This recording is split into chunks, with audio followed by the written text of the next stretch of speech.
At the beginning of the story, we see two scientists named Julia and Oscar conducting some experiments in an area full of ice.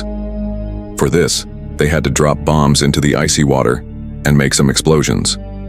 Just then, they got a call from headquarters. They were warned that a very dangerous storm was heading toward their location, so Julia and Oscar had to get out of there as soon as possible. A Russian submarine nearby picked up some strange and loud sound, which they also couldn't quite understand.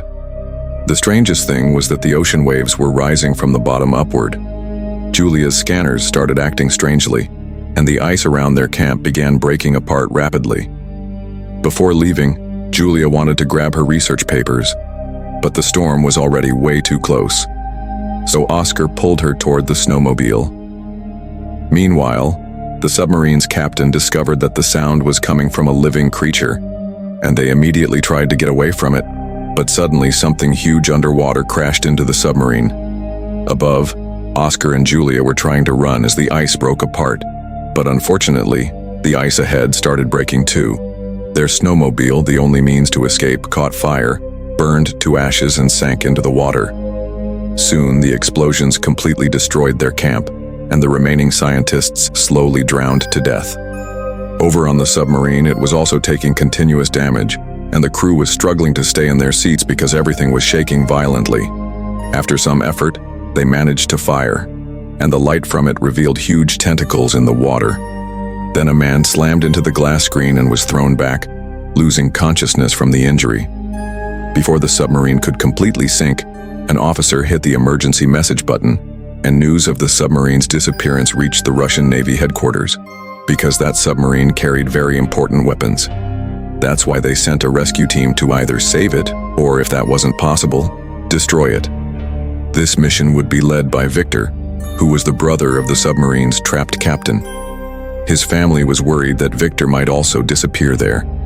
His mother was extremely anxious, so she gave Victor a watch that belonged to his late father. She said it would protect him, that wherever his father was, he would be watching over him. That night, when Victor arrived at the docks, he learned that his father's old friend, Admiral Olshansky, was also going on the mission. Now Victor started worrying that Mr. Olshansky might be a little too old for this job. This old man will die, and my name will be ruined, he thought. As soon as Victor boarded the submarine, crew members started complaining that they had been called back from leave too soon.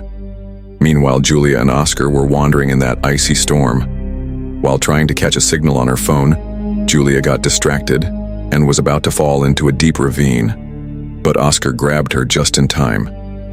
At that moment, Julia's phone caught the signal from an oil rig, and as soon as it did, she placed a call. But because of the snowstorm, there was too much noise, and the people on the rig couldn't understand her. After a short while, the signal dropped and the call got disconnected. Oscar was now very frustrated. He fired a flare gun into the sky and sat down on the ground from exhaustion. The next morning, the submarine reached the area where the other submarine had disappeared. After a lot of preparation, they went underwater. The ship's crew noticed that Olshansky had taken Victor into a private room. There, some senior officers were present, and they were given a report to read. After reading it, everyone looked extremely worried. Soon, rumors about the old submarine's disappearance began to spread. Meanwhile, Julia and Oscar found a buoy stuck in the ice. A buoy is a device that floats in the water and sends signals to nearby ships. That gave them hope that someone would come looking for them.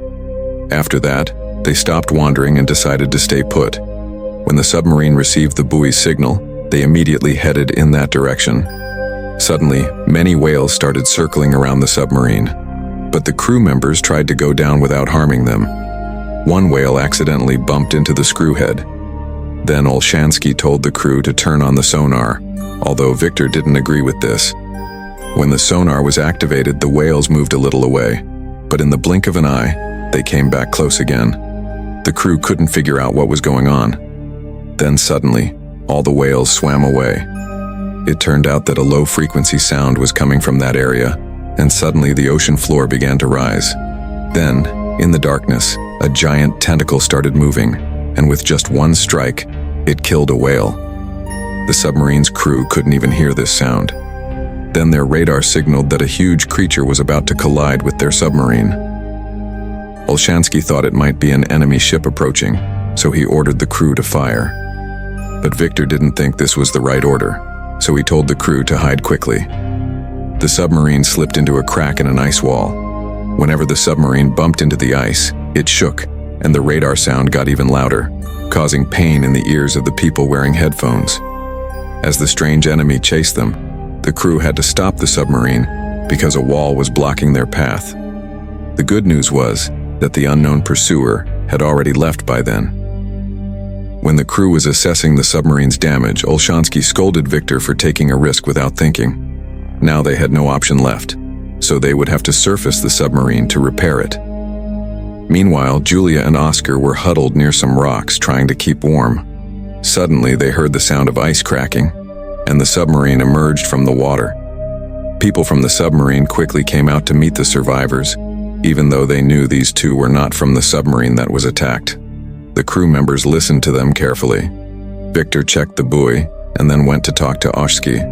Oshki said they should give these two a little food and leave them here because they could be spies from another country. But Victor showed a bit of mercy and let them board the submarine. As soon as repairs were completed, the submarine went back into the water, and they started searching near the buoy. After a medical checkup, Julia and Oscar were given food. Then Victor showed them a map, asking the location of their camp, and also if they had seen anything strange. Julia said they had seen huge explosions there. Victor thought that might be the reason for his brother's submarine sinking.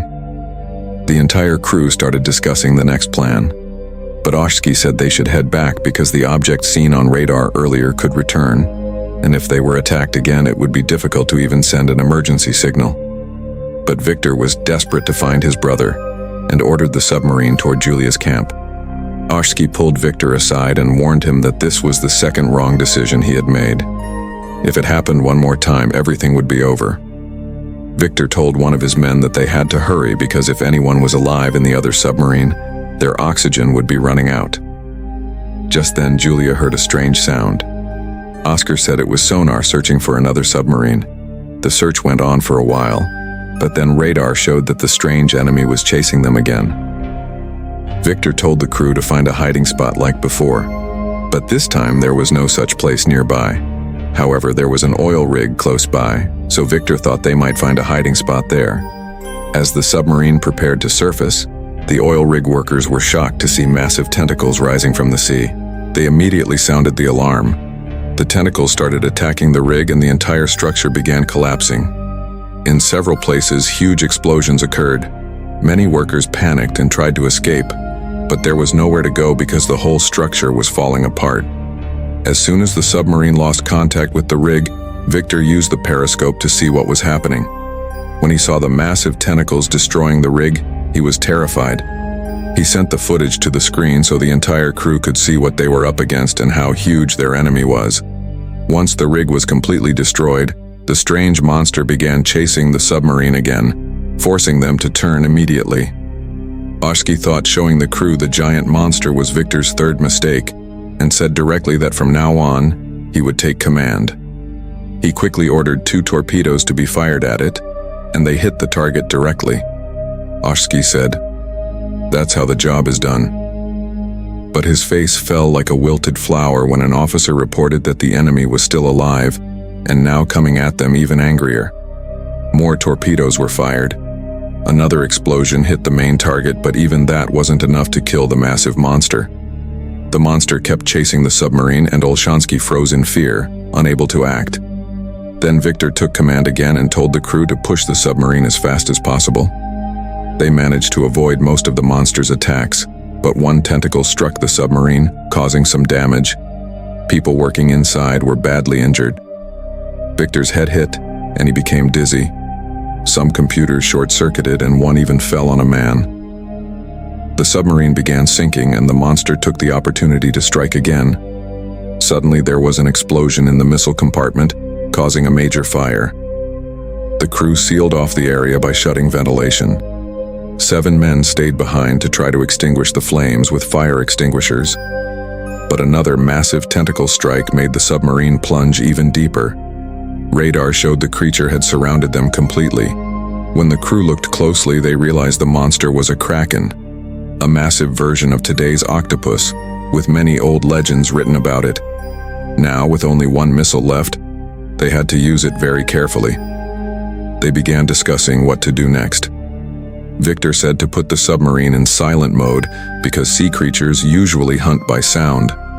That's why the workers in the torpedo room had to stop putting out the fire, which made the carbon dioxide and carbon monoxide levels start rising. The Kraken's noise was painfully stabbing into the communication officer's ears. The people in the torpedo room started thinking, "Are we going to die like this?" But luckily, Victor's plan began to work and the Kraken moved away. Now they could get back to work again. But by then, the fire had spread so much that it wasn't possible to put it out with just a few extinguishers. Some people started getting burned, and Victor told everyone to evacuate the compartment. Let whatever's burning keep burning. Just save your lives. Some officers got badly injured while leaving the fire area, but the rest of the crew helped get them past the door. At the last second, the door was shut so the fire wouldn't spread to other parts. By controlling the torpedo compartment's pressure, the fire was finally put out, something that couldn't be done while people were still inside. After that, those still in good shape were given repair tasks, and the injured were sent to the infirmary or their quarters. Oscar and Julia helped treat their wounds, which made the crew start trusting them. Later, Victor asked the crew for their thoughts on what to do next. Everyone said they should go back since they didn't know the other submarine's location and had no protection from the Kraken. Olshansky reminded Victor that his father was a hero who died saving people in a submarine incident. After much thought, Victor agreed it was better to return. As the submarine headed home, Victor read the last letter written by his father. That's when Julia came into his cabin and noticed some birds there. Victor explained they were kept to check oxygen levels. Julia asked him for a map and marked all the locations where they had seen the Kraken, as well as their camp's location. She said that according to old stories, the creature had attacked many ships before, but then suddenly disappeared. That's why many scientists believe the Kraken had gone into a deep sleep. Julia explained that the explosions they had used might have hit the Kraken's hidden home, which could be why it woke up. If they wanted to stay alive, they had to turn off the sonar, or it would come after them again. Since Julia knew so much about the Kraken, Victor asked if she had any idea where his brother's submarine could be. Julia explained that octopuses drag their prey into their homes, and that place should be near their camp. Their talk was interrupted by an officer arriving with news. They had found a clue. He played a recording from the silent mode period and everyone could hear someone tapping repeatedly on metal. They tracked the signal and confirmed it was coming from near Julia's camp. This clearly meant there were still people alive in the other submarine. Victor gathered everyone and said, "Look, our soldiers are trapped in that submarine, fighting between life and death. If we don't save them, who will? Don't think I'm going there only for my brother. If it were any of you, I'd do the same for one person too." Then he directly ordered the crew to take the submarine toward Julia's camp. Suddenly, nuts and bolts started popping out from the machines and walls. Glass and lights shattered, meaning the submarine had gone too deep. So they brought it up a bit. That's when an officer noticed they had ended up somewhere completely different. Victor said they should send a mini-submarine to check the area. Since the mini-sub pilot had been injured in the last attack, Victor said he would go himself, leaving Olshansky in command. The mini-sub left with Victor and 2 officers. As they went deeper, the pressure made noises come from the submarine's metal, since they had never gone this deep before. The pressure soon began affecting the sub itself, so if they didn't find something quickly, they would have to return. Then they heard a sound coming from somewhere. When they moved in that direction, they found thousands of sunken ships. This meant Julia's theory and stories were completely true.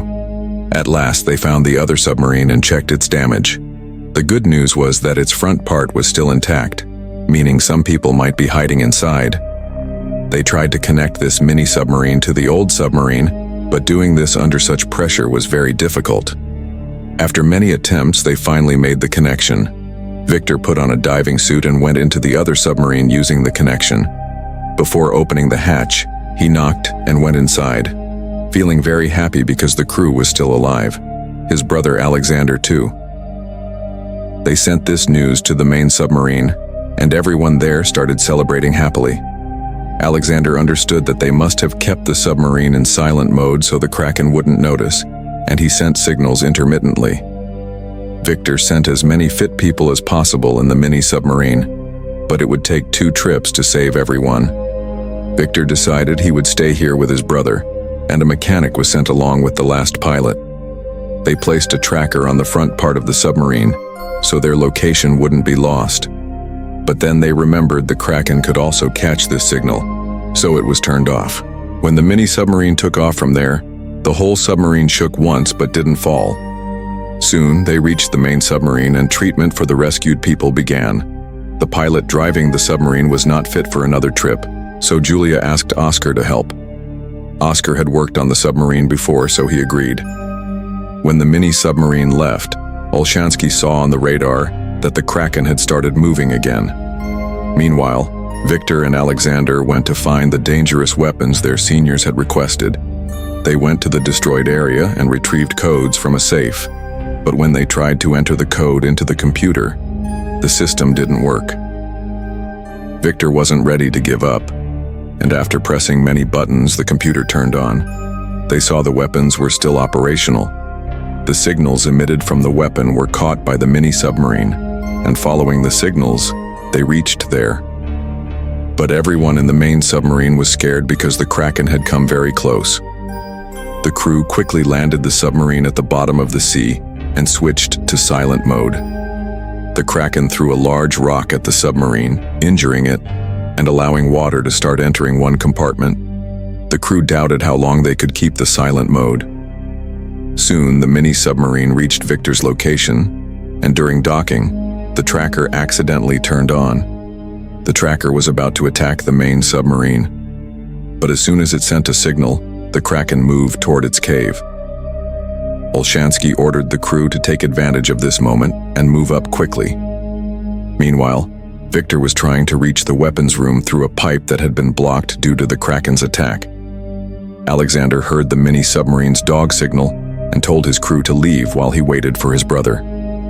Finally, Victor reached the weapons room and started entering codes into the missiles, while Alexander entered the code into the computer.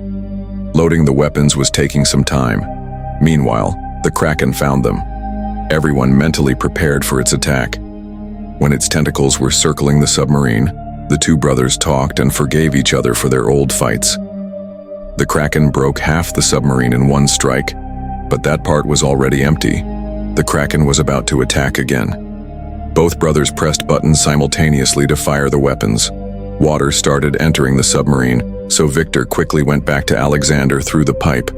The weapons were about to explode on their own. The brothers tried to escape quickly.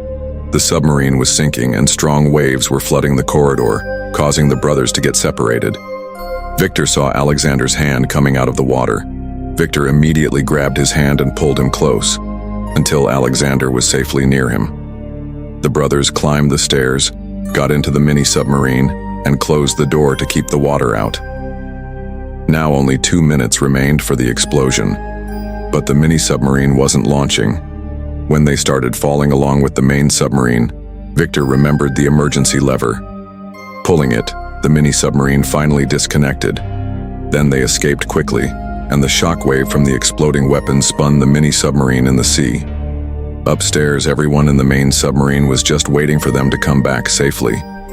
After some time, when everyone's hope was breaking, bubbles appeared in the water. It was the mini-submarine that had finally surfaced. In the end, they all survived, and the 2 brothers met their mother together. If you liked the video, please like it, subscribe to the channel. See you in the next video.